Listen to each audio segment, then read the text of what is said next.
विनोद गवळी यांचा सिद्धपिंपरीमधून प्रचारास शुभारंभ. मोठ्या जनसमुदायाकडून त्यांचं स्वागत. उमेदवारी जाहीर होण्याआधीच विनोद गवळी यांचा प्रचार सुरू. देवळाली विधानसभा मतदारसंघातून विनोद गवळी महाविकास आघाडीकडून इच्छुक.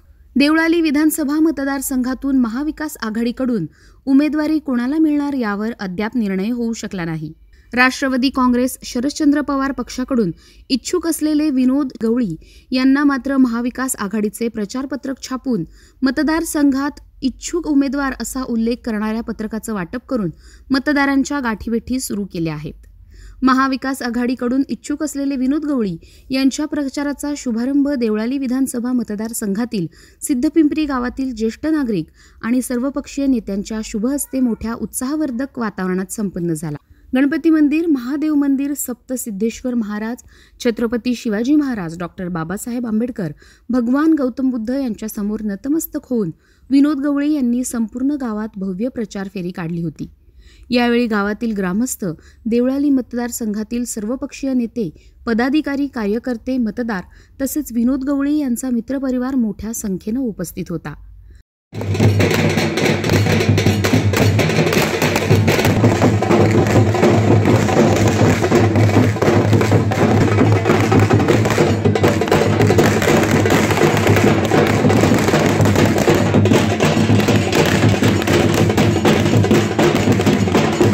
प्रचाराच्या शुभारंभाप्रसंगी विनोद गवळी यांच्या कार्याचं कौतुक करत सर्वपक्षीय पदाधिकाऱ्यांनी तसेच ग्रामस्थांनी आम्ही तुमच्या पाठीशी आहोत असे ठोस आश्वासन दिले.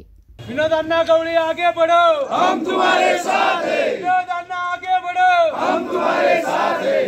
मी राजकारणात खोके आणि पेट्या घेण्यासाठी आलो नाही, तर देवळाली विधानसभा मतदारसंघाचा विकास आणि आपली प्रामाणिकपणे सेवा करण्यासाठी आलो आहे, असं विनोद गवळी यांनी यावेळी सांगितलं. इथं आलेले सर्व मतदार किंवा माझे मित्र, मी काय राजकारणी एवढा जनसमुदाय पाहून मी घाबरून गेलो, त्यामुळे मला सांभाळून घ्या. माझं हे पहिलं आयुष्यातलं भाषण आहे. जसं ताई बोलली का हे मी तर भाषे मी खरंच बोलत नाही जास्त, मी काम करतो. आता कोणतरी इथं बोलले आमचे मित्र का पेट्या खोक्याच्या नादी लागतात. मी लहानपणापासून पाहतो पेट्या खोक्या, आणि पेट्या खोक्या मी लहानपणापासून सर्वांना वाटले.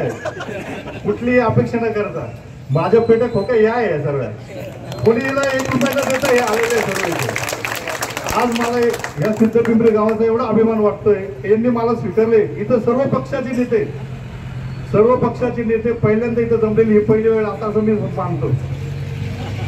मी जास्त काही बोलत नाही, तुमचा वेळ घेत नाही, परंतु मी तर गेल्या 8 दिवसापासून रोज फिरतोय, बघतोय. आपली प्रचाराची सुरुवात आहे गणपती मंदिरापासून झाली, मला मान्य आहे. परंतु मी इथं बघितलंय का, मी विचारलं इथं काही लोकांना का अरे छत्रपती शिवाजी महाराजांचा पुतळा कुठे? कारण तो सोसायटीत छोटासा पुतळा आहे. आज ह्या देवळाली मतदारसंघात एवढं मोठं गाव आहे आणि तिथं आपल्या छत्रपती शिवाजी महाराजांचा पुतळा नाही, याचा मला आज खेद वाटतोय. मी आमदार हो ना हो, मी तुम्हाला शब्द देतो का पहिले मी इथल्या ग्रामस्थांनी भरपूर प्रयत्न केलेले. आज 30-35 वर्ष झालेले इथे का आमदार काय इथे नेते मंडळी होऊन गेलेले, पण जे ग्रामस्थ जे प्रयत्न करतायत त्यांच्या प्रयत्नाला कोणी साथ देत नाही. असं नाही का ग्रामस्थांनी प्रयत्न नाही केलेले, ग्रामस्थांनी प्रयत्न केलेले, पण इथं त्या ग्रामस्थांना कोणत्याही राजकीय नेत्यांनी यांना सहकार्य नाही केलेले. परंतु मी शब्द देतो, मी राजकीय असो नसो, मी पहिला पुतळा इथे उभा राहील, हे माझं पहिलं काम राहील. रस्ते रोड तर सगळे बांधणार आहे, पण माझी सुरुवात छत्रपतींचा पुतळा बांधून मी इथून सुरुवात करणार आहे. मग तुम्ही असो नसो माझ्या पैशांनी खर्च कराल किंवा ग्रामस्थांच्या मदतीने करत, मी आज पहिला मी तुम्हाला शब्द देतोय. मी तसेच मी इथं बघितलेले का आज हे सरकार इलेक्ट्रिक गाड्या काढताय, श्रीमंतांना शहरात इलेक्ट्रिक गाड्या देत आहे, लाईट देत आहे. आज मी माझा शेतकरी बंधू रात्री जे पहाटे उठतो, लाईट दाबायला जातो, कोणी शॉपनी मरतो, तर कोणाला बिबट्या उचलून देतो, तर बरेच काही असे प्रकार आहे. तरी या लाईटचा विषय जो आहे, आज जो लोड शेडिंगचा विषय हा कसा बंद होऊ शकतो? जर इलेक्ट्रिकला तुम्ही जर वीज पुरवू शकत ना, तुम्ही शेतकऱ्याला का नाही पुरवू शकत? तुम्ही हे सर्वप्रथम ह्या सर्व गोष्टींच्या मागे लागेल. मला या गोष्टींमध्ये जाण आहे. माझं स्वतःचं आता भुजमध्ये काम चालू आहे, जवळजवळ 50-1 करोडचं काम आहे. काही माझे मित्र पण आले त्याच्या संबंधातले काय याचं बसून ते चालू आहे. तर वीज ही नाहीशी होऊ शकते, शेतकऱ्यांना वीज भेटू शकते, पण सरकारची मानसिकता नाही आहे. तर मी माझे 2 शब्द मी संपवतो. माझं काय चुकलं असेल तर मी क्षमा मागतो तुमची सर्वांची. आपल्या कामाचं कुठल्याही सोशल मीडियाच्या माध्यमातून वाहवा न करणारा, म्हणजे मी आजवर बरेच नेते बघितले करोनाच्या काळामध्ये असू द्या किंवा आजवर मी समाजामध्ये जेव्हा फिरते तर बरेच लोक एक 5 रुपयाचा बिस्किटचा पुडा कुणालाही देतात किंवा छोटीशी एक मदत करतात आणि हजारदा तो फोटो व्हायरल करतात. आजही आमचा अण्णा फेसबुक, इंस्टाग्राम अशा सर्व गोष्टींमध्ये नाहीये. तो काम करतो आणि त्या कामाचं कुठेही वाचिता सुद्धा करत नाही. तर मी असू द्या किंवा आमच्यासोबत अनेक काही लोक असू द्या, ते नेहमी अण्णाला म्हणायचे, अण्णा समाजामध्ये अनेक असे प्रश्न आहे, कायदा सुव्यवस्था आहे, रस्त्याचे आहे, शिक्षणाचे आहे, बरेच असे विद्यार्थी आहे, लोक 10वी घालतात, 13वी घालतात, वर्षश्राद्ध करतात, अनेक आर्थिक खर्च करतात. पण जेव्हा कधी UPSC, MPSC किंवा माझ्यासारखा खेळाडू जेव्हा आपल्या देशाचं, आपल्या गावाचं प्रतिनिधित्व करत असतो तेव्हा आर्थिक बाजू कमवत असते, त्याच्यासाठी कोणीही लढा देत नाही. तर अण्णा, मला असं वाटतं कुठल्याही कमिशन एजंटला आपण उभं करावं, त्याच्या मागे उभं ते म्हणजे खऱ्या अर्थाने बघितलं गेलं तर हे असे लोक जे असतात ना, हे आपल्या पोरांचं त्यांना कार्यकर्ते म्हणून वापरतात. आमचा अण्णा त्याच्यातला नाहीये. तो दोस्तीच्या दुनियेतला राजा माणूस आहे. ज्याने ओळखलं त्यानेच ओळखलं. जसं मी म्हटलं, कुठल्या तरी कमिशन एजंटच्या पाठीमागे उभं राहायचं, त्याला निवडून द्यायचं, त्यांनी फक्त आपलं घर भरायचं, हे बास झालं. आपण आपल्या गावातल्या आपल्या हक्काच्या माणसाच्या मागे ठाम उभं राहिलं पाहिजे. तिकीट कुठलाही येऊ द्या, ताकद आपलीच पाहिजे.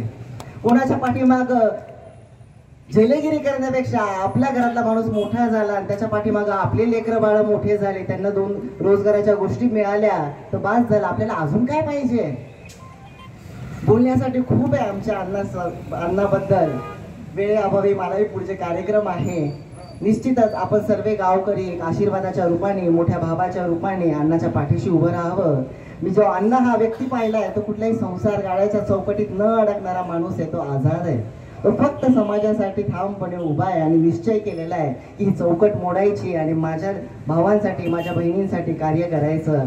आता साथ तुमची आणि कार्य आपल्या अण्णाचं आहे. एवढे बोलून मतदारसंघामध्ये इच्छुक उमेदवार विनोद भाऊ गवळी हे गावाला काही फरके नाही.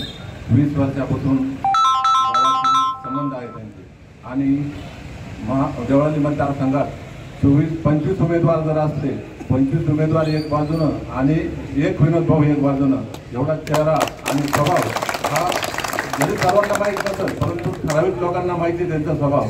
आणि त्यांनी तिकीट कुठल्याही पक्षात आणलं तर गाव बरोबर राहील असं सर्वांनी सांगितलं आणि मी सांगतो 100% आम्ही तुमच्या बरोबर राहू. एक गावचं नाव आपण विधानसभेत गाजू, एक शुभेच्छा देतो. अंतम विनोद गवळी यांना वरिष्ठांनी कामाला लागा असे आदेश दिले आहेत. त्यामुळे गवळी यांनी उमेदवारी जाहीर होण्याच्या आधीच प्रचारास सुरुवात केली अशी चर्चा देवळाली मतदारसंघातील नागरिकांमध्ये सुरू आहे.